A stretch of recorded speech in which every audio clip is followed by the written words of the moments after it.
I probably won't use the mic very much because I talk too loud. But before we get started, I want to find out first of all who's awake.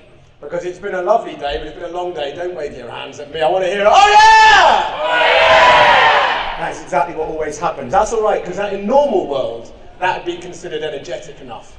But I come from the circus world where we fight crisis with sound and chaos. So what I'm going to need is a lot more than that. So in a minute, if I don't want to do that like, you're this half, you're that half, let's compete, but I'll go there unless we go together this time. So I'm going to give a 1, 2, 3, and I want you guys to give me the biggest, loudest oh yeah you ever have. So much you're embarrassed of how loud you're shouting in public. Because you know there's a critical mass, it's called the 100 monkey theory. If enough of you go loud, the quiet ones become the ones that feel embarrassed. It's a way of flipping negative positive. So, do you want to be the one that's quiet and embarrassed or loud and embarrassed? Loud and embarrassed is more fun, ergo, let's try it. You ready? It's 1, 2, 3. 1, 2, 3! That'll do, that'll do. Good. Can you hear me without this, or shall I use the mic? All right. I just have to remember my mic technique to hold it away and shield when I shout. My name is Perrin, and 15 years ago I founded an organisation, which at the time would have been an ironic name, but now we are organised. I founded a group called the Flying Seagull Project. And the essence of it is that I believe that every single kid in every single place, no matter their body shape, no matter their faith, no matter their political situation, on their socio-economic birthplace, they have the right to feel good. They have the right to a childhood that has laughter in it. Now, that doesn't mean you have to have loads of fancy toys, but it means you have to have safety. It means you have to have someone who cares enough about your human experience to make sure that they facilitate space for happiness. Simply put, I think every kid deserves to laugh often, and I think every kid should have a favourite game, and I think no kid should pay the price for any adult's mistakes or political bias or whatever else. So, exactly, easy peasy lemon squeezy, obvious. So we started off, we went to Romania, and the idea was that we would just see what's in it. In all honesty, it was like, how cool would it be to be a travelling circus? Oh, I don't have any circus skills, let's make one and see what happens. And we drove to Romania with this van. And we went into, first of all, orphanages, so institutions, and at the time we had no idea just how deep and how long-lasting the impact of institutionalization is on children. But we also went into Roma communities. If you ever want to get good at performing, go to a place where if your show is rubbish, they'll throw stones at you. You get good really fast. And it's really fun, because it pushes you to more standards, but that's what we're here to talk about. If you ever want to do clown with me, we have pebbles in our training, but we'll come to that. So the Flying Seagull Project was founded. Oh, by the way, I do talk too fast, and I say weird, complicated, old-fashioned words. If I'm going too fast, someone just shout, oi, slow down. I won't be offended, but I'd rather you understand rather than I go on a rant. And I just had 6 coffees to prepare, so it could be... So yes, it was 15 years. We started off basically working in institutions, and we did it through instinct, I guess, to begin with, and then realized that what we discovered is an enormously essential, vital, and I would say one of the most important elements of childhood was missing out of almost every response by organizations to crisis in children. So yes, of course, housing. Yes, of course, food. Yes, of course, education, although we can discuss what we mean by that in that context. And yes, of course, healthcare. But what about fun? What about what it feels like to be a kid? Oh, that doesn't matter because they're orphan. Or that doesn't matter because they're disabled. Or that doesn't matter because they're refugee. I'm sorry, but in the 15 years I've been doing it, I found the opposite's true. The harder and more striking the conflict and the issues you're facing, especially as a kid, the more you need to find healthy, safe, loving ways to express yourself and to release both tension and joy. So that was what we did. It was 15 years ago. We went to, also, this is the fun stuff. I started thinking, where is no one looking? So by which I mean, what kids don't get to do stuff by merit of their birth situation? So children in Africa and Ghana, where we were, we realized drumming in Ghana is a very, very vital and important part of their cultural traditions and their relationships. So if you're deaf and a child, well, you still want to hit a drum. You ask a kid why they hit a drum, it's not for the sound, it's because it feels good to do this. So we did drumming with every single deaf school in the whole of Ghana. And then we thought, okay, dancing's nice. I like dancing, but not because I look good dancing. Later on in the disco, you'll see the live performance. I can't dance because it feels good to dance. So why should a child who's born without their sight not enjoy the pleasure of having a little boogie and moving their body? It doesn't make sense. It's this idea of predetermined restrictions based on where you're born or what body you're born into. So I thought, I won't swear because it's on camera, but I thought, flip all of that. We'll just see what happens if we do the absolute undoable. So we did, as I say, drumming with every single deaf school in all of Ghana. We did dancing with every single blind school in the whole of Ghana. And it was bloody beautiful. It was amazing. It was stunning. It was play rather than attainment or achievement or output-focused play management. And I'll explain a bit more what I mean by that later. Because this is supposed to be a short intro. That 40 minutes is going to go fast, isn't it? So anyway, 15 years goes by, and after 6 years, the major refugee crisis, in brackets, the humanitarian disaster, that was the European response to the flight from the Middle East, was all over Europe. So I can't drive to Romania, driving past camps full of children going, well, that's not the project. The project is over here in Romania. So I thought, let's have a look.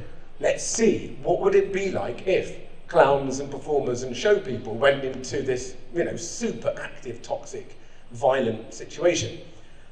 It was super violent and toxic and active is what it was, but for the children, it was just a moment where they could breathe easy. So we went to the border of, first of all, it was in Croatia, a place called Babcha, and then we went to the border of Greece and Macedonia, where Europe had just kind of closed the lines. There was 14,000 people living in an abandoned train station.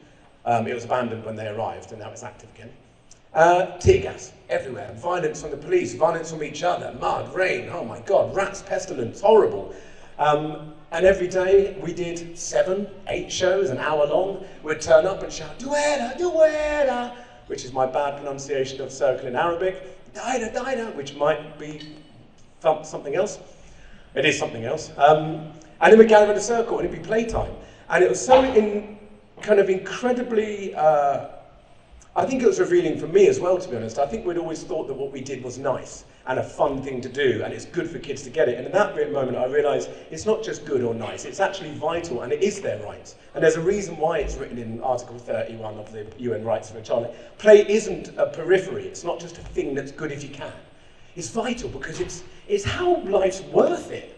We're not robots, oil the joint and fill up the tank and see what happens. Like, what about dreams, or what about jokes, or what about friendships? And those things need play in order to flourish. So we spent a long time there. The mad thing is as well, I don't know how many of you have done clowning or anything like that, but it's very hard to hit a clown. It's very hard for a policeman to hit a clown. It sounds like they really want to. Oh, they really, really wanted to hit me a bunch of times. And then I'm going, do it. Because look how silly you're going to look when you hit me. Like, my beard's out, I've got a massive top hat. Man, strike me, everyone's looking. The news from all over the world, the papers are all here. It'd be a great headline for me. Stick it on, come on, let's go. And that was, again, like started off as a kind of provocation. And then we started using it for protection. So when the riots would break out, and I could see the police tearing down, and we've got 60 kids, 100 kids here, I'd go, all right, circle it. So me and the clowns would just stand there holding hands going, there are children here, there are children here. Grown-ups, behave yourselves, there are children here. And they're running, like, kids, just kids, it's playtime. It's playtime, please take your tear gas, please, there are children here.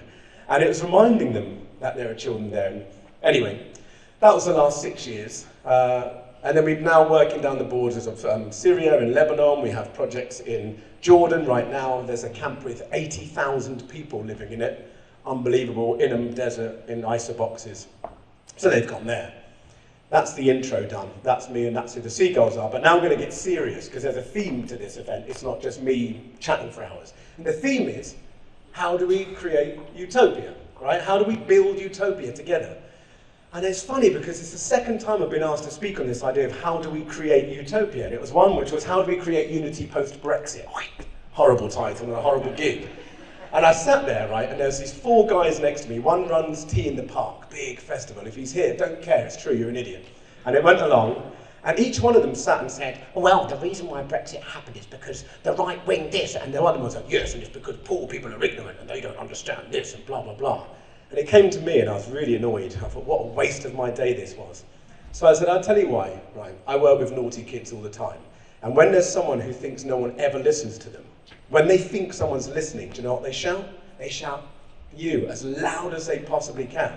So I said, and that's why Brexit and all these divisive things happen. Because this judgment, any division, any idea that because I think this, they're that's already the end of it. So you may think you're all the best ones because I do festivals, but you're mean about people you don't know. You're mean about people you don't know. We'll do a quick poll now. Hands up if you think you should be mean about people that you don't know. Huh. Mean, like horrible, cruel, nasty. Exactly, why? But yeah, if you think about it, in almost every bit of thing we're fed by papers or fed by policy or fed by fear, it is that idea. Now I've got a flip side, because I think it must be a very paranoid world, where how many billion people are there now? 8? 9? 8, let's say 8. Let's say 8 with a wiggle hand. There's like 8 billion people. If I went around thinking every one of those 8 billion people was possibly my enemy, and horrible, and mean, and murderous, wouldn't it be terrifying? Imagine if the flip side was, we thought that every single one of those 8 billion people was possibly your new best mate. At the very least, you're going to love them. What a freaking good world it'd be. Oh, that was a long 10 minutes. Or was that 20 already? 1 minute and more. Oh man, that was sick. I'm on target. Let's get to the point. So we're going to do a quick show of hands, and this is my point, is we find it's very easy to find reasons to be divided. So easy. It feels good. I read a book yesterday, not the whole thing, a few pages, and I fell asleep because books are dull sometimes. But it said that, it was talking about the left, it said many of the activist left are relieved when they find tyranny because it gives them something simple to show people how good they are. And I do think there's a little bit of that. These guys from Tea in the Park, it was that. I thought, okay, good, you've condemned half the country. Are we any closer? Are we any happier? No. So let's do a quick show of hands. How do we create utopia? Well, first of all, I think we have to figure out where we are the same. I'd argue it's in most ways, but we think we're all a bit different. So let's go from the top. Hands up if you think that if someone is sick and we have the means and the resources to make them better, that we should. Okay, that's most of us. That's most of us, pretty much all of us. You didn't put your hand up, but I don't think it's because you're mean, it's because you're busy. So it was like, oh, sorry, what was that? So that's one, that's easy. Okay, hands up if you think that we should make children sleep outside in dangerous environments. Do you think we should make children sleep outside in dangerous environments? I like you, you're a radical. But you definitely can't work for my organisation, you nuts. Okay, so we get to the point of this. So hands up if you think it's nicer to spend time with your loved ones than do really horrible tasks at work that don't mean anything to you. Right, it's flipping obvious. But this is what I'm talking about. There isn't anyone out there who, it's united in basics, I call it, laughter.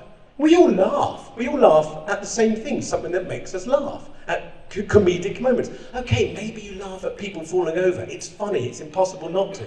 But it still comes from mirth and from a lightness. United in fear. Anybody here ever felt fear? Ever felt scared before?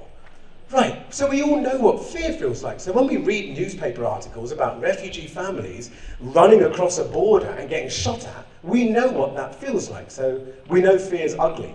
United in excitement. Anyone ever feel excited? Of course we do. Yeah, man. Yeah, it's exciting, isn't it? My best friend's coming. Oh, I've got my new job. I can't wait to go. Oh, Glastonbury Festival's going to be brilliant. Excitement. It unites us. So all the basics. I'm going to stop going through them, but there's a few others. Hope. Apathy. Depression. We all feel these things, and yet we seem to think that, yeah, but he votes right, so he's a bastard. Okay, sure, maybe, but why does he vote right? Fear, hope, all the same things. It might be misguided, but it's the same motivators. So that is the idea of utopia. I think the way that we start with utopia is to figure out, as I say, why we are united. Here's the other thing, and this is going to get a bit more realistic now, is that creating utopia doesn't happen fast, and it doesn't happen for everyone, and it doesn't always make it to where we think it will be. So what I mean by that is, We're not going to suddenly come up with a policy, and we all know this anyway, where it's all suddenly better. But I would say a utopia is at least where we have the freedom to try.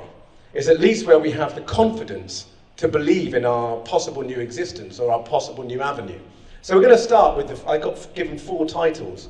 I'm not sure if I was meant to have 4 titles, but I've stuck to them like a good boy. So community. The idea was around community in utopia. I wanted to, before we get to this, because I think I feel like we're lacking in our movement, in most of our movements, and it's not everybody, but most, is energy. Energy, energy, energy, energy, all this talk and all this heaviness and all this burden, sometimes it drags us down. I feel like I'm a 41-year-old. I mean, I'm a 41-year-old, but I feel like I'm a 41-year-old. I want to feel like I'm 12. I want to feel like when I go outside and a bird flies in the sky, I go, cool, Mom, did you see that bird? It was massive. But instead, we're not amazed anymore. We don't get amazed by stuff. We're going, yes, and it's difficult because the system is blah, blah, blah. Yeah, sure. But if we're going to change the system, what we're going to change it to? Surely something a bit more fun. Surely something where we feel a bit more human. In order to do that, we've got to snap out all of our ideas. We've got to bin the lot and start again. Maybe. Or at least put it back together in another area. So we're going to do this for fun right now. I know you thought you were going to sit there. And I know people think that because they're holding cameras, you're going to get out of it. But that's also not true. I'd like everyone to stand up, please. Stand up, stand up, stand up, up, up, up, up, up, up, up. Too slow. Sit down, sit down, sit down, sit down, sit down. Oh my God, it's like a zombie morgue federation. All right, this is energy, folks. We've got to make change. If we're going to change the whole world, you've got to wake up. Are you ready, everybody? Stand up. And sit down. And sit down. Opa. Opa. Yeah, a little bit of comedy. All right, everyone stand up, stand up, stand up, stand up. In front of you is a box. I've got very bad news. In front of you is a box. Open the box up. Every single thing in that box is every single thing that's ever existed in the history of anything. And everything that could have existed, and all the things you thought about that don't exist. It's all in there. Bad news. We need that box. I've got to put the biscuit wrappers from the break in it. So you're going to have to take every single thing out of that box and chuck it. But you can't just take it out and throw it without naming it. You've got to name it. So it's flipper, sunglasses, pancake, trainers, mum's birthday card. Everything's got to go out fast. And your brain's going to feel like it's breaking. Keep pushing it, keep pushing it, keep pushing it. Concepts. Chuck out concepts. Chuck out your favourite game. Chuck it all out. It's all in the box. And loud. So let's have a practice. Everyone, you're going to say the word frog first. After 3. Ready? 1, 2, 3. Frog! Okay, you went quiet. I knew you would. It's more like this. Frog! Ready? 1, 2, 3. Frog! Okay, get ready. Widen your legs. It's all in that box. Everything you've ever seen or ever known or ever heard of, it's all in there. It's got to come out. Bad news is you've only got 1 minute to do it. If you go quiet, I'm going to come down and yell at you. And if you go really quiet, you'll do it on stage on your own. All right. If you're ready, give me an oh yeah! Come on, here, give me a yeah, yeah! 1, 2, 3, go! Louder, louder, louder, louder, louder! Come on, don't just giggle, throw it! Flip-flops, cloth towel, car keys! Go, go, go, go, go, go, go! Faster, faster, faster, faster! Come on, come on! More, more, more, more, more, more, more! Go, go, go, go, go, go, go, go, go!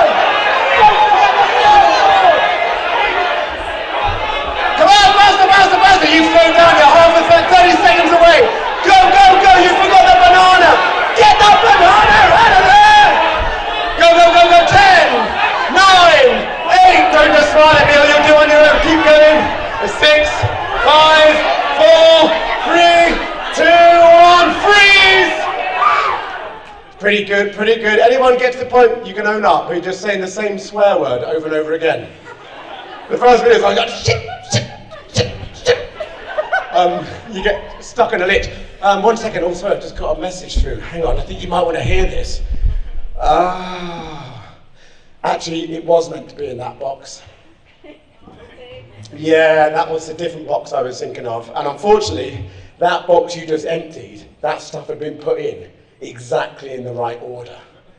So you've got to put everything that you just took out back in the box in the exact order that you took it out. But the bad news is I'm on a time limit here. The ding, ding, ding's going to go any minute. So you've only got 30 seconds to put everything back in. Yeah, I know what you're thinking, like, what? I don't remember what I took out. Good. Rebuilding and reimagining is going to be weird. We're going to find ourselves tripping up over stuff we thought we'd got rid of but need back. So you ready? I have to warn you, there's a couple of people, lady in the blue tank puffer coat. You, not you, this lady here. Yes, you. At one point, you'd stopped and you were just smiling at me. As nice as it was, that's not what we're looking for. Okay, here we go, we're 20 minutes in. Bloody hell, really already?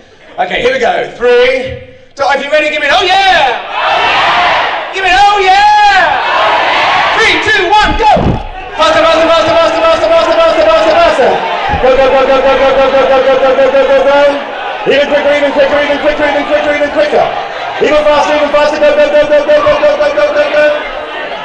10, 9, 8, 7, 6, 5, 4, 3, 2, 1, freeze! Give yourselves a nice round of applause! Okay, don't sit down, don't sit down, don't sit down, don't you sit down. Or you. Not you, you. Stand up, lazy bones. Not you, this one.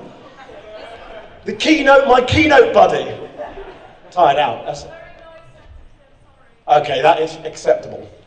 Noise sensitive and me are too, it's like, yeah, it's like Marmite on a roast potato, it just does not work. We give it a go. Okay, what I want you to do is, I want you to stay standing where you are, but if you're standing next to somebody that you do not know, perfect. Turn to them and stand about, can I borrow you for a second?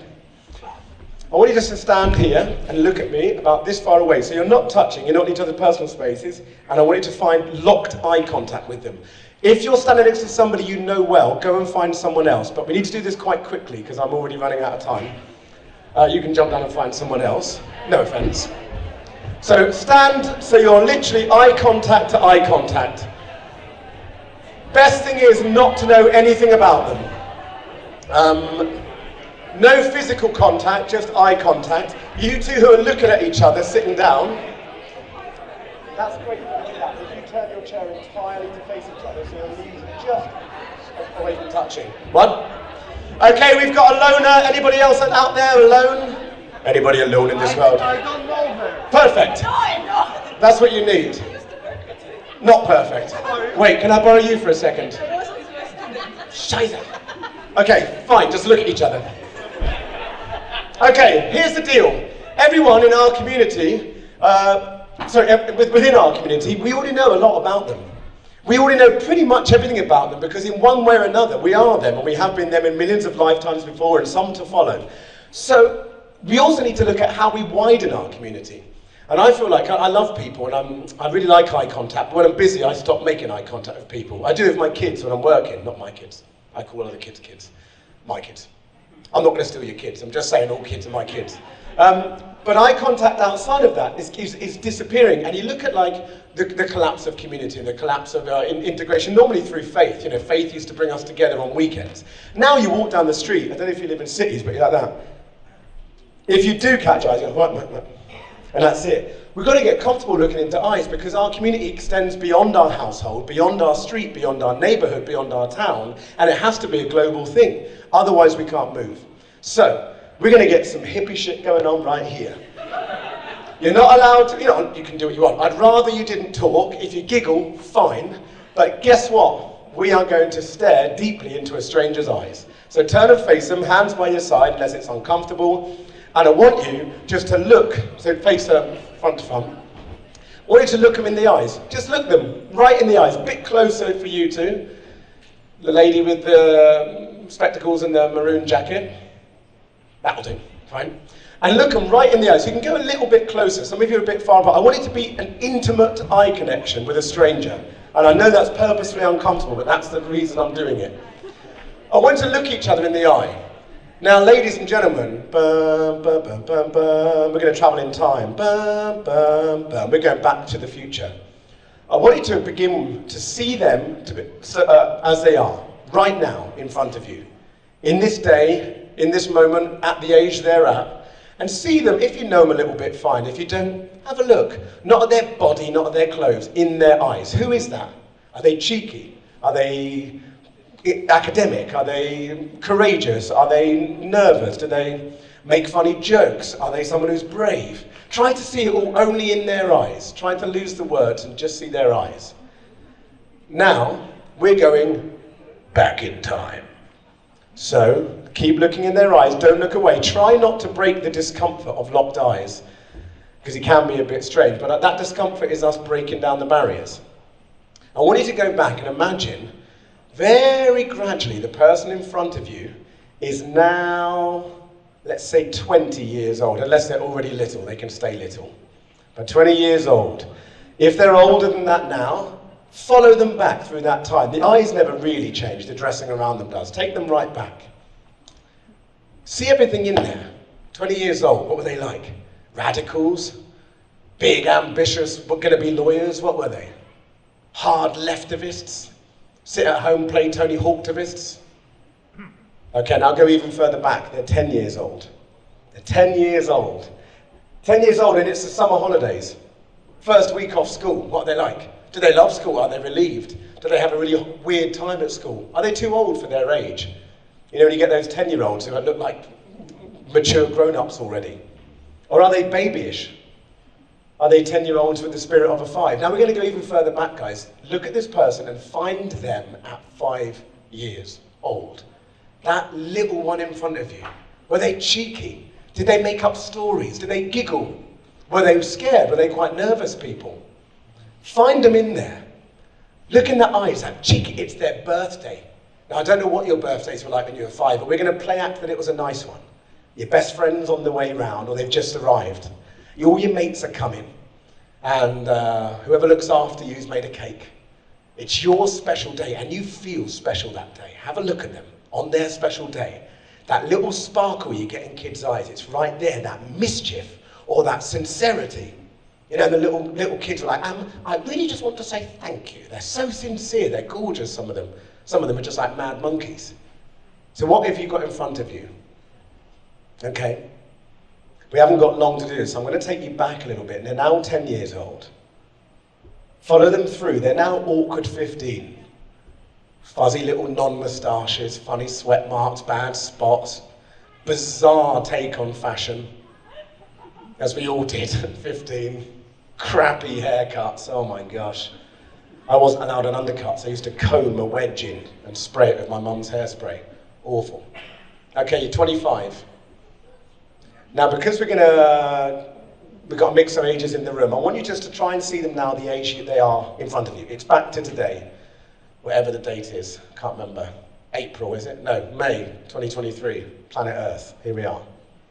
That person in front of you. Now remember though, now you're looking at them, I don't want you to unsee the 5-year-old on their birthday party.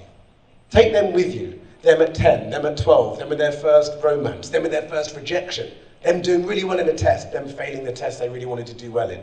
Carry all that with you.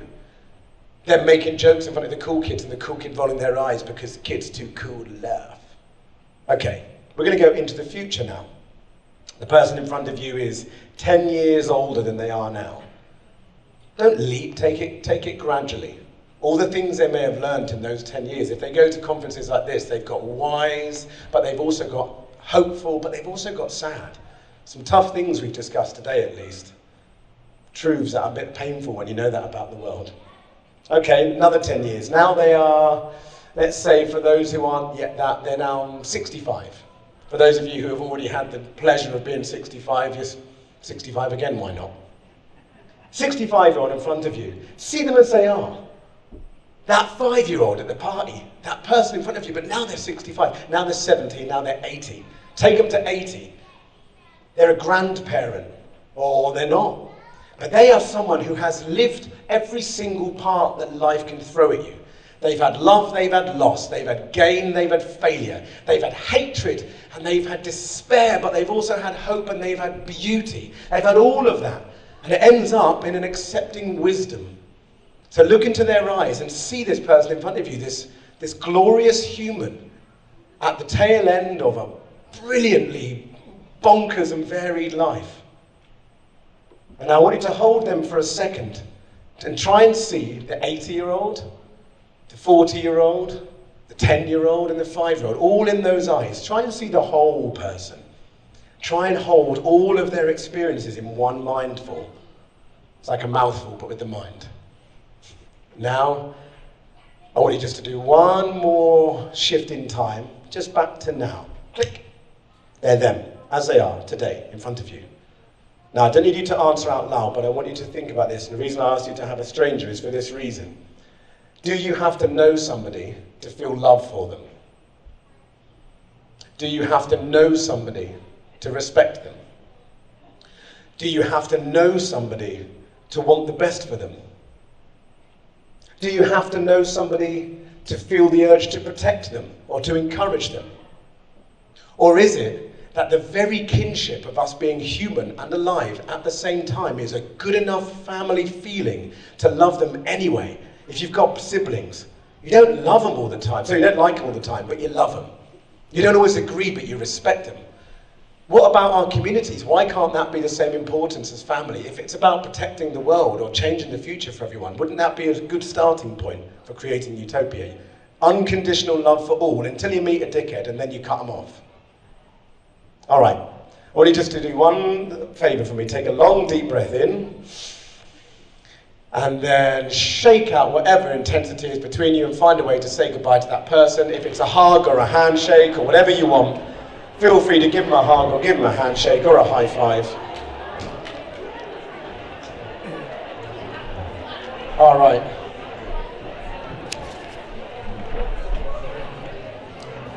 Okay, good. I'm sorry to cut you off, but I'm up to my 30-minute mark. Don't lie. I'll get you. All right, guys, take a seat. Let's move on. So, now we've established how do we create utopia by realizing we all deserve utopia. Anybody out there feel they don't? Yeah, exactly, of course you do. I've got a very important piece of recently discovered scientific fact. You know how scientists never say something is a fact, it's always work in theory. Well, the first time in the world, all of the scientists have discovered something they are willing to call fact, and it is this. You are beautiful.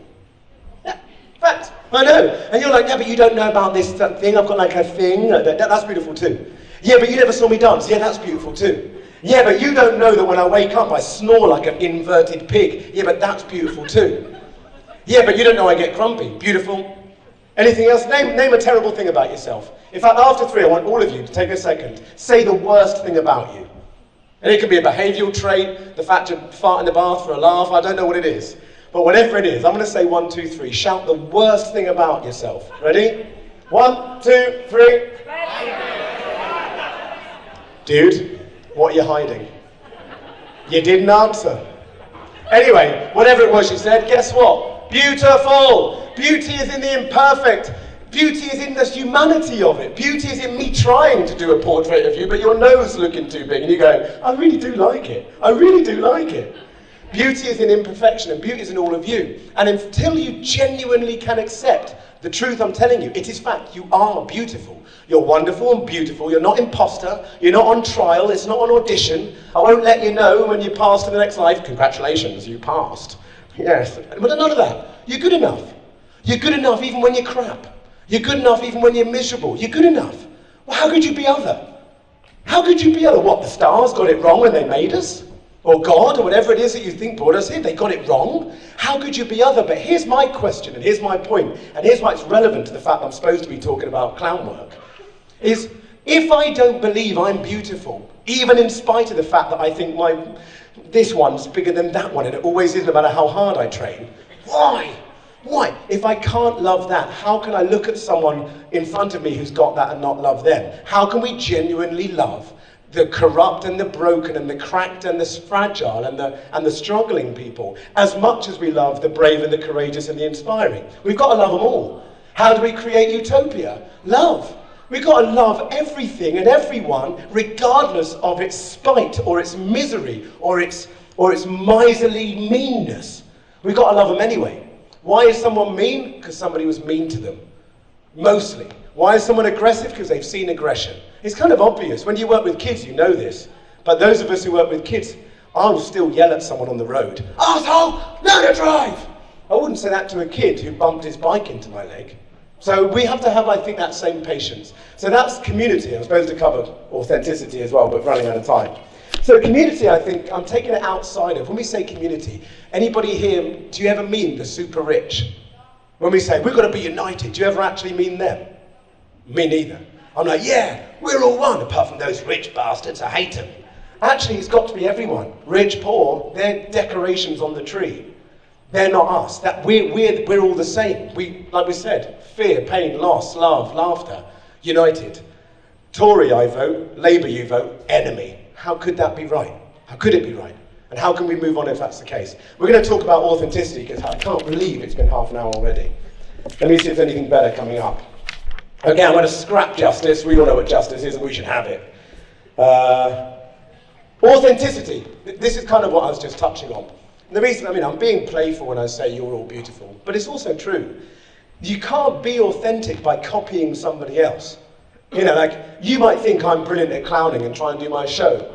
You'll do an all right version of my show. You'll be a kind of crapper version of me. Why don't you just be a brilliant version of you?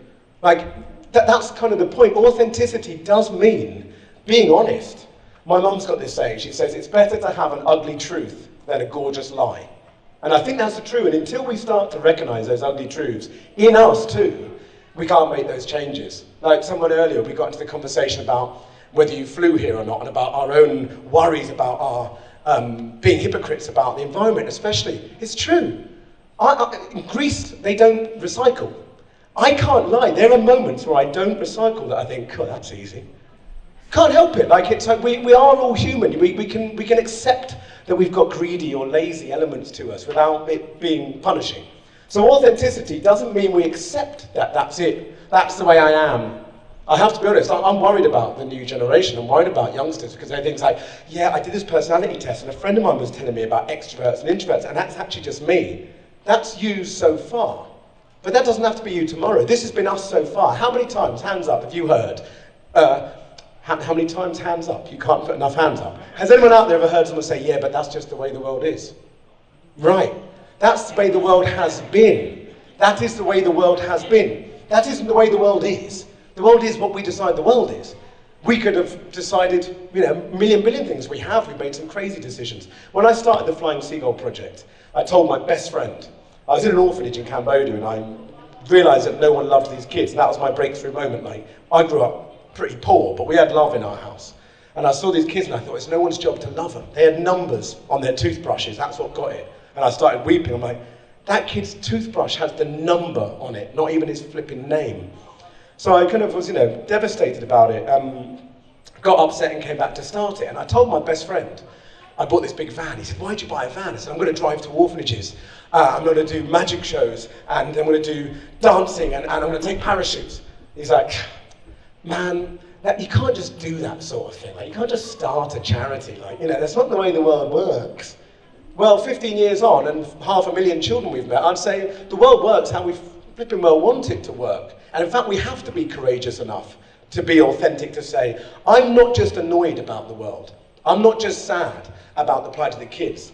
I am furious. I am so fucking angry with the idea. And it's not just the people who make the policies. That's where it has to change. I'm heartbroken and furious at the people who think that's the way the world is and don't fight for justice and don't fight for change. And that can be by going to camps and doing play like I do. It can be like by writing articles or photographing conferences and then making the best ones and sending it to Nina and crew. It can be something, but it's got to be something. And that's where we're going to get on to in a minute. If someone tells you no, don't listen if you think it should be yes. Don't listen. Otherwise we're stuck like this. Yeah, you can't just do that. I did. Yeah, but you can't. I did. I did do it though. And I didn't have any experience. I never did a charity thing, never studied at university, professional development or international or anything. I just can juggle and I'm quite mischievous. So that was it. Now, 500,000 children later, we get messages from the UN asking us to do training sessions. You can do it. If you know it, man, you know it. That feeling you've got inside, that all of you are in this conference for, or came to this study place for, that feeling, that voice that says, I just think things would be different. I do think I could do it. You've got to turn that whisper into a roar. You've got to turn that roar into fire. Because there's a lot of really lovely thoughts that flitter about on open mic nights and permaculture meetups. I fucking love permaculture, but if they don't get some fire in their step, it's not going to change. I grow tomatoes on my decking. Do you? Great. What else are you doing? You know, like the enemy, the obstacles, let's say, I shouldn't say enemy, the obstacles that we've got to face are big and they're tough and they're willing to go fighty. So I will never choose violence, but I get asked all the time in interviews, is it love that motivates you?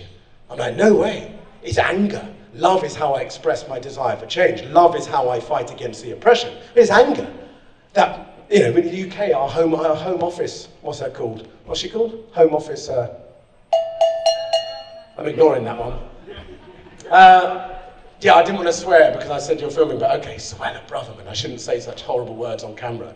We have the Minister for Home Office talking about children in a way that you wouldn't refer to a pack of dogs. You know, like, actually it's us that need to stand up against that. So authenticity is, rage is okay, as long as you find a healthy, loving way to express it.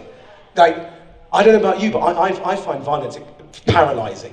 If somebody wasn't to approach me and pick a fight, I'd go, but we've got to get past that. We can't just hide in the passive idealism of knowing what we're saying is loving. You've got to be ready to go for it too. I was with the Seagulls. I've been beat up in a camp by a French policeman because I wouldn't stop a magic show. I told you couldn't hit a clown, but he waited till I took my costume off. Then he came up and, hey you. Thing is, man, I still love you. You're just scared, that's all right. That wasn't what I said at the time. But, so I'm going to move on very quickly now just to touch on clown. I am a clown. I don't mean that as a derogatory term. I mean it as a professional identification. I'm a clown. And it's really useful. I'm not suggesting the best way for you to achieve change in the oil industry is to be a clown. But what the clown offers you is it offers you a place where you can criticize, critique, make fun of, and comment on anything without being a threat or a meanie or a bastard. Because the clown is below everybody. The clown has no position. We find the things stupidest about ourselves and we make it so big that everyone can see. And then we laugh at it. And we go, huh? And they go, Like, I talk too much, evidently. Fair enough, I do talk too much. There's a reason. I'll tell you about it later. I was deaf and then my mum told me to talk, so I did, and now I feel like it's the best thing I've ever done. Get the ugly bit of yourself. Get the bit you can't do right and show that. You empower other people who think they're weaker to do it, but you also have, therefore, a position where you can comment. It's like the jester from the king's court in the old days. You can say anything, and it can be the truth, because you're below. What are you going to do? Strip me of my pride? I've got none. Look at me. I'm like a runaway scarecrow covered in straw. What pride have I got? Don't care, don't need it. So in your activism, in your work, in your pushing for it, don't let yourself need a reward. Don't let yourself hide the bits you're worried about. Put it on the line. And then what can someone say? You're a hypocrite. Yeah, I told you that when I opened my speech. I said that I drove here in a diesel car. So what have you proved? Yeah, diesel cars are how we get about. What I'm saying is let's find a solution to diesel cars. I'm not saying I don't use them. I've got to get here. So authenticity, it means the ugly bits. I'm going to move on because I'm summarizing. Clown. Be the clown, by which I mean light touch, reveal your weakness too, you'll give others the empowerment to do the same. I'm not going to talk about play because we've run out of time. How much have I got? I told you I've only got 10 minutes. Balls. Okay, call to action. Call to action, CTA. Oh, there's also some words I wanted to read you. Wait. Ready? I just wrote these down because they're good ones. Energy. Joy, compassion, action, love all, and that should be our rebellion. Energy. Energy, get on with it. Wake up, move, dance, shout a little bit, push your luck. Push your luck. You phone someone and they say, I haven't got time. Turn up at their office. Turn up at their office, don't wait. They're the ones that need to hear it. What are you going to do? Say, yeah, he's going to email me back. I'm not waiting for an email, I'm bored. It's sunny outside. I'm going to walk down to his office and play trumpet outside till they have to talk to me. Get active. Joy. If you don't love what you're doing, even if what you're doing is fighting oppression or fighting systems, if you don't find an achievement sense, stop doing it, find another way. It's exactly what you said with your Venn diagram. I thought that was really poignant. I love my job. It breaks my heart. I go to bed sometimes devastatedly heartbroken at the suffering of the kids that I've worked with that day. But it doesn't mean I love my job. I'm passionate about it. It feels meaningful. It feels like my days are meaningful. Find joy in what you do, and if you haven't got joy in it, do it different. And if you can't find joy in that, sack it off and open a restaurant selling pizzas with smiley faces on, so you know what your plan is. Do something that brings you joy. You've got 80 years, 90, 100 probably, because we're going to keep us all alive like robots. But 100 years, how much of that do you want to spend miserable? And who can you blame if you are? None, and yourself. So we're going to skip on. Rebellion. Another catchphrase I wanted to read you. This has been a mad talk, hasn't it? Too many coffees. I know, I knew it would be. Comfort the disturbed, and disturb the comfortable. We are comforting the disturbed. I bet a lot of you are. I do too in my work. How many comfortable people do you disturb? Because we don't want to, because we're nice people. Don't want to upset the permaculture meeting, because I like permaculture and she's sweet. Like, we've got to be prepared to disturb the comfortable, because the comfortable are also the hoarders. Knowingly or unknowingly, they're also the biggest consumers. They're the ones like my mum. Nice woman. She's a nice woman. Don't tell her I said she's not. She's tough. But she consumes, and she consumes, and she doesn't share, and she doesn't think outside her street. We've got to disturb the comfortable by talking about it, by challenging them on it, by telling them hard truths. Here's a hard truth I told a radio station once. They said, so tell us a story from the camps when you were clowning. So I said, I went in to do a clown show once, and a 3-year-old turned up with their face bleeding because a rat had eaten them in the night, because you guys keep them in camps because of global policy. And they were like, cut. And they couldn't get me off the radio quick enough. But I thought, I'm sorry. What do you want me to do? Come and say, yeah, I did a nice juggling show and kids felt better. They're in a tent that you wouldn't leave your bike in. You need to hear that first before I tell you about my magic tricks. It's daft. So, comfort the disturbed and disturb the comfortable. And this is really the most important thing I'm going to say now here. Maybe, or I'll say that again in a second, I'm sure as well.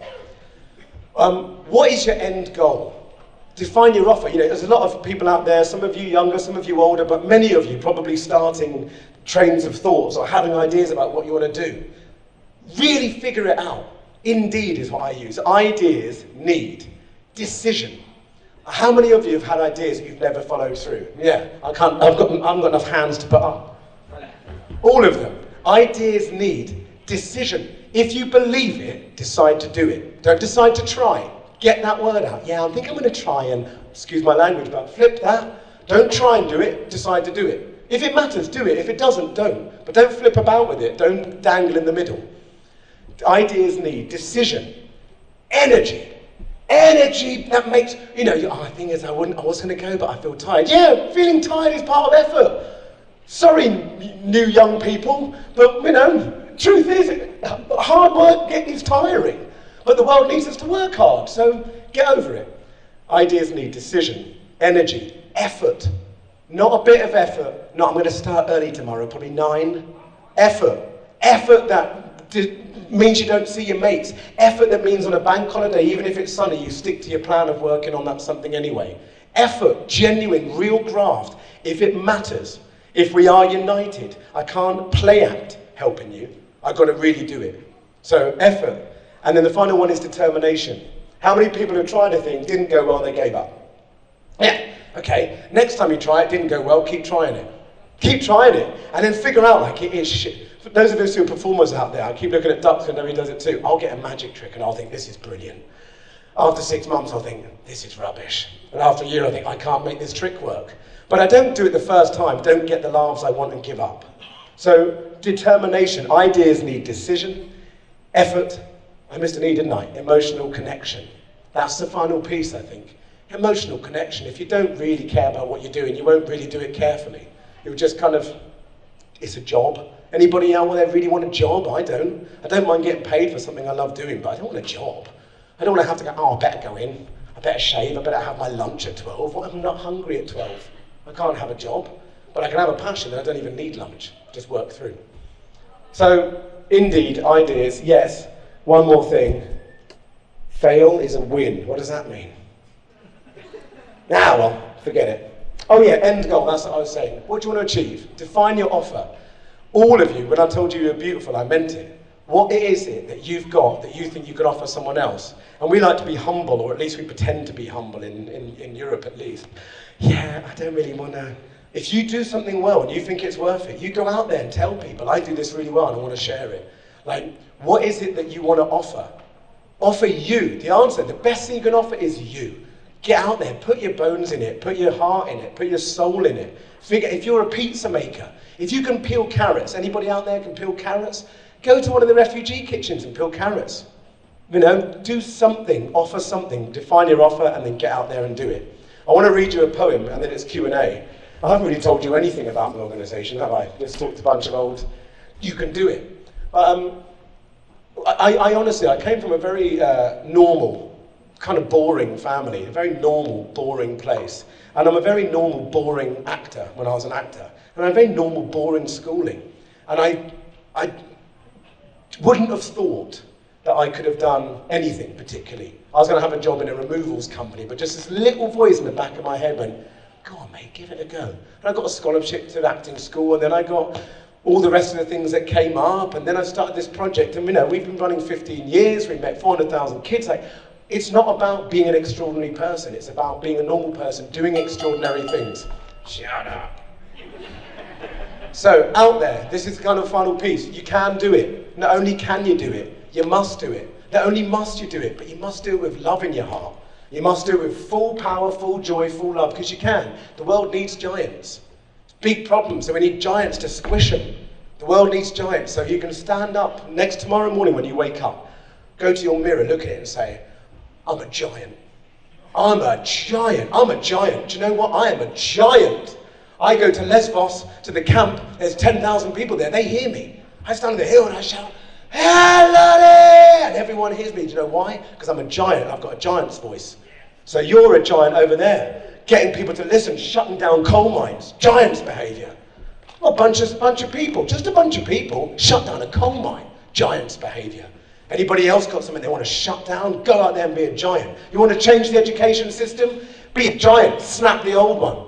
Snap the old one and say, nah, we don't believe in it, kids deserve better, the future needs them different.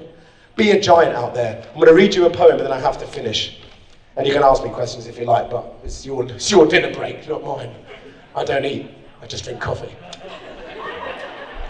Okay, I don't think our revolution's going to be pretty. This isn't the poem actually, this is me talking. I don't think our revolution's going to be pretty. I don't think we're looking at dandelions and fairy cakes and parties for the next 20 years. I think we have to accept that we're going to make some progress. That's why I like this poem. Life isn't suddenly going to get beautiful. We're not going to wake up feeling great every day. But it's us. It's us lot. It's us lot who care enough to come here and look at each other in a room. They need us. We need us. The world needs everyone to take a stand, no matter how small the initial success is. So this is a poem called The Laughing Heart by Charles Bukowski. Bukowski, if you're Polish. I know. Most girlfriends used to tell me off. Bukowski is it, but he calls himself Bukowski. Bukowski, you make your mind up. Here we go. It's called The Laughing Heart. Your life is your life. Don't let it be clubbed into dank submission. Be on the watch. There are ways out. There is light somewhere. It may not be much light, but it beats the darkness. Be on the watch. The gods will offer you chances. Know them. Take them. You can't beat death, but you can beat death in life sometimes. And the more often you learn to do it, the more light there will be. Your life is your life. Know it while you have it. You are marvelous, and the gods wait to delight in you. Your life is your life. Good luck with every goddamn thing, and I want you to give yourself the loudest cheer you ever in your lives. We're going to start with a low roar. Start with a little one, like, ooh, start clapping your hands. This is for you, not me. So with your voices, ooh, yeah, I'm looking at you, don't you fake it, you're here loud, here we go, yeah, put it up, stamp your feet. Here we go, the revolution starts now. Are you ready, giants? Are you ready, guys? Yeah! And that's it, that's 1 hour and 10 minutes. That's not bad.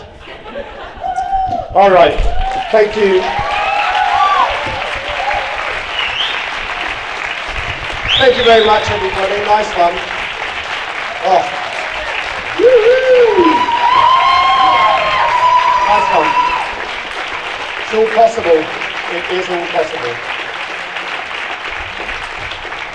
Get away from me. And I'm keeping it. We're going to keep talking all night. You can put one of these. Oh, yeah. Have you actually got time for it? Yeah. Do we have time for some questions? They say yes. Oh, yeah. I'll limit my answers to no more than 11 seconds. Okay. Eustace is going to come with the mic. Who has the first question? There aren't any. No questions. That is brilliant. That is the comedy of opposites. Yeah, we've got time. Anybody can do that.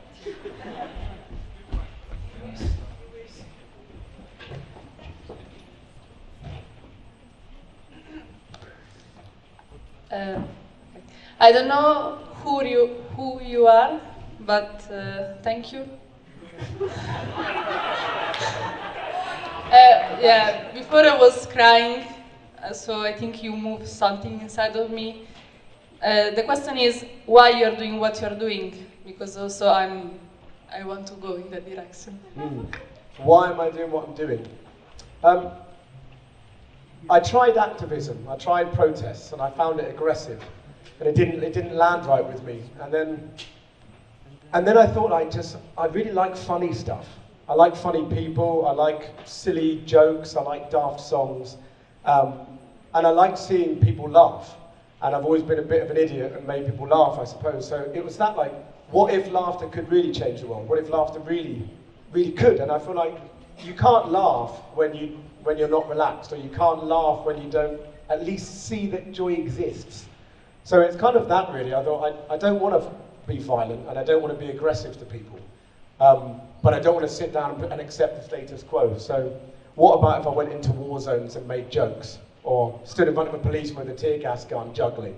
Like, it's funny, isn't it? So kind of that really, I think, as I say, yeah. And also, to be honest, I haven't really got time for it, but I was born deaf. So I had 10% hearing until I was about 3, and I had an operation. And they said to my mum, like, oh, you know, he has to go to special school, he'll never really speak. And my mum's a bit like me, she was like, bullshit, watch this. So she was like, start playing violin. Terrible at violin, but she started, you know, and her belief in me and her light touch, I didn't even know I had speech problems until I was 20, and I read my school reports, and my mum gave it for my birthday, and I was like, Ash's speech problems do not get in the way of him in school. I thought, what speech problems? I didn't know I had speech problems. So it's like, yeah, that kind of humorous light touch, and I thought, if I didn't have my mum believing in me, I would never have had the confidence to create the things that have brought me the most joy. And I want every kid in the world to have someone who looks them in the eye and believes in them and believes in their values. So the clown is an easy doorway into that. Yeah.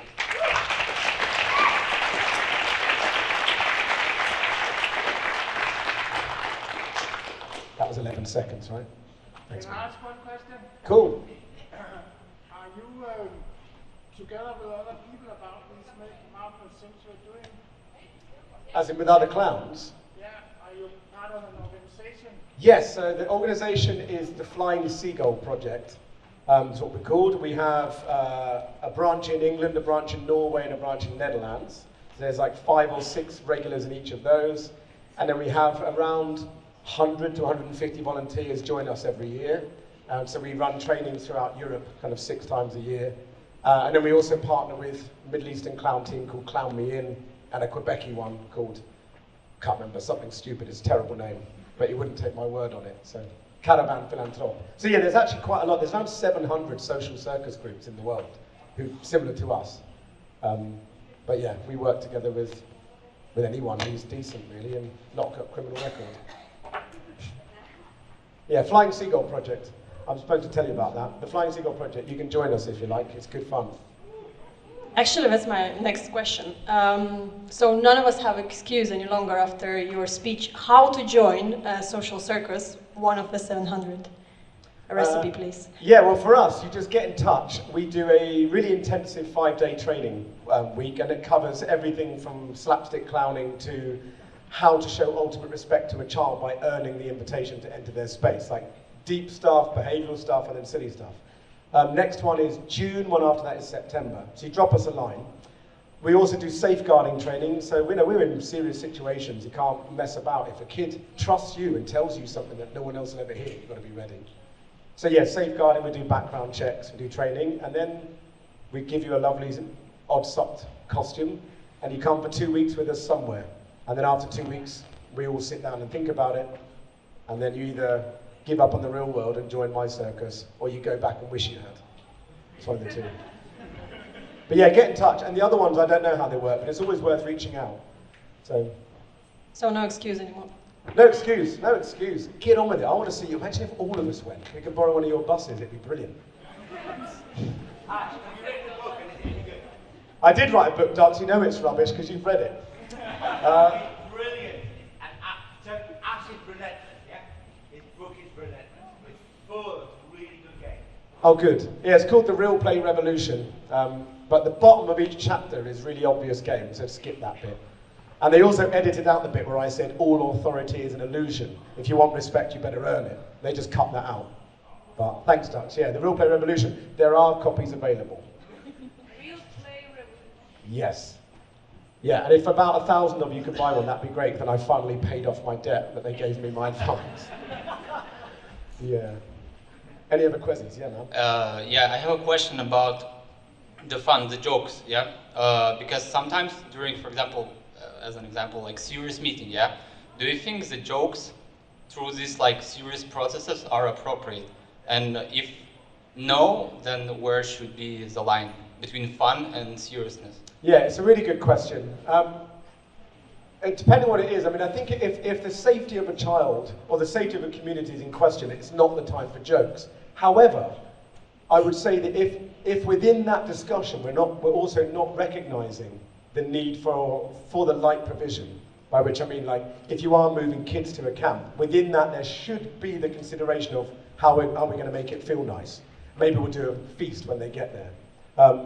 But no, and people often mistake that, because I think being playful and playing are slightly different things. I think being playful in a corporate environment is necessary, but I think playing is sometimes a bit stupid. Like, I went to a meeting in this office recently with a donor, possible big donor, a big tech company, and there was a room full of ball pit balls, those plastic balls, like full. I was like, where do we sit? I said, just grab a spot. I'm like, okay, so I'm sitting on these balls, it's really uncomfortable, and I was trying to write stuff down and put the paper, there's something to rest on. So I think it's like forcing it, but that comes back to authenticity, that's not authentic. So yeah, playful thinking and thoughtful play, I think is necessary, but yeah, serious situations need serious things, and that, you know, if you look at the needs, like I said earlier, food, healthcare and safety, it's got to come first. Yes, play is vital, but it's not as important as eating food. You can't play very well if you've starved to death or if you're sleeping outdoors. So there is definitely a priority. Get them safe, get their basic needs met. But then before you chuck them in a classroom and teach them English, maybe figure out how we're going to help them transition back into a childhood state and be able to learn. Yeah. Long answers, aren't they? God, I wish I could just go quick. Can I ask something? Because you will keep going talking, so probably. I'll stand over here to be asked. Yeah. So thank you very much. It was very, oh my God, it's very sensitive.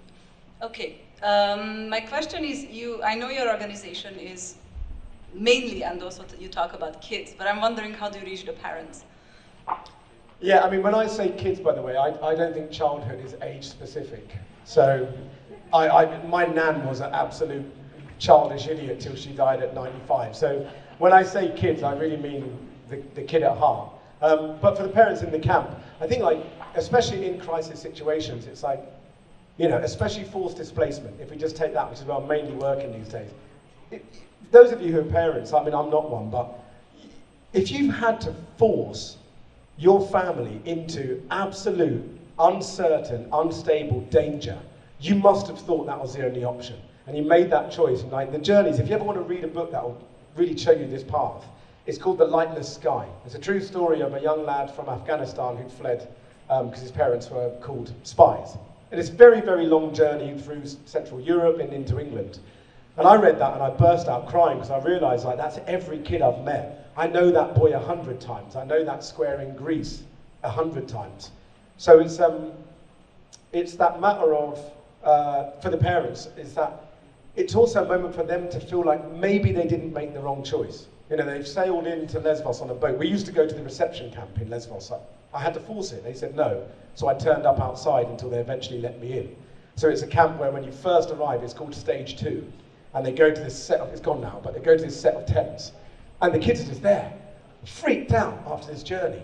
And it's like, then I have to cure the chemical fear that's going through their body. Really gentle, little balloon modeling show, ukulele rather than trumpet, you know, really gentle. But for the parents, they have that moment where they go, that's my kid laughing. My kid hasn't laughed in 6 months, or my kid hasn't eaten and is stressed or whatever.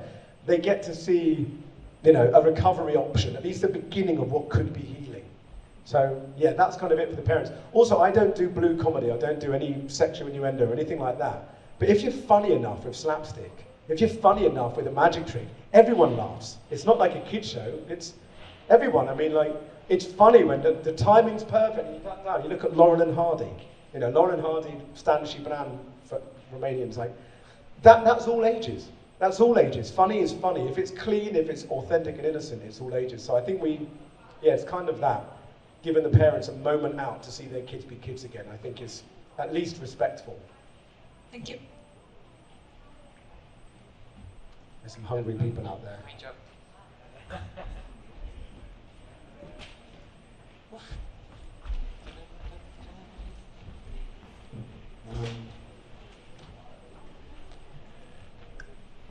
Hi. Hello. Okay, I didn't really think that through so much, but Me neither.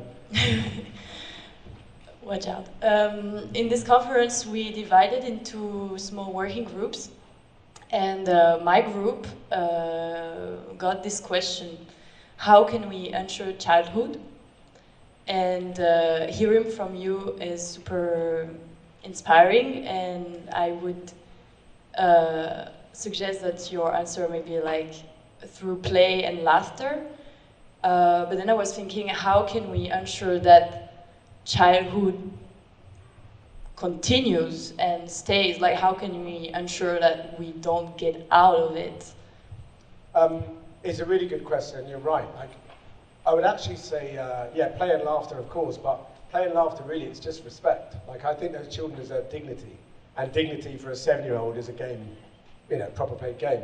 But moving through, we have a saying in the Seagulls, like, if you ever come to work for me, you'll love me the minute you get to know me, because I'm like, I go on about maintain the magic. So we have costume. They never, ever, ever see me in normal clothes. They never see me drink a cup of tea. They never see me eat a biscuit. They see characters from a storybook. It's magical. Like, I believe that magic matters. The vans are perfectly painted. The costumes are well chosen. And I think, like, the reason I raise magic for this is that I think it's easy to know what magic looks like for kids. A bedtime story or a magic show. But what about adults?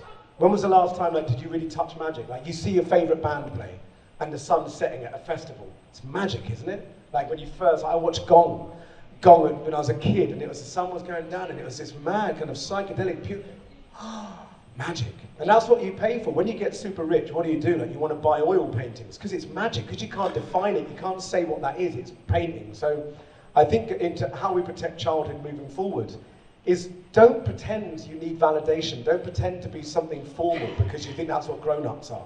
I turned 40 last year. I never had a better year in my life because all of my insecurities just went. I thought, whatever I've done, I'm here now. I'm a bona fide 100% grown-up. I'm 40, get lost, haters. And that's it. Like, I haven't done anything that I was meant to in any of the ways I was meant to do it. But I feel like, I've succeeded and I'm happy. And so yeah, I think it's like being honest about what you actually want. Ambition and greed, they're really, really similar. They're like cousins. And we're told to be ambitious in capitalism. Be ambitious, but, and there's that parable. Do you know the one about the fisherman who goes out fishing? And they say, why don't you go fishing for longer, then you can catch more fish and sell more and get another boat and hire someone. He said, why would I do that? He said, because then they can catch more fish and you'll have loads of money. And he's like, yeah, but why would I do that? He says, you can buy whatever you want. He said, but all I want is a boat and to go fishing. So it's that thing of, magic. Sorry, another long-winded answer. The truth is, magic. Life is meant to be magical. It's meant to be beautiful. It can be. And I just, if you can't afford it, if you have to make compromises. You want a big house, but you want to love your life. Good luck with that. Why don't you get a small house with a big view? Oh, that'd be nice. You can look into the sky. It's free. So, yeah. Allowing yourself to be amazed. If you have a really, like that brownie earlier. Did anybody have one of the brownies? I was like, oh my God. That is a flipping great brownie. Take a moment to love stuff, to be amazed, to love a friend, to hear their good news. Yeah, magical. That was a rubbish answer. Well, it's a nice answer, but it didn't answer the question.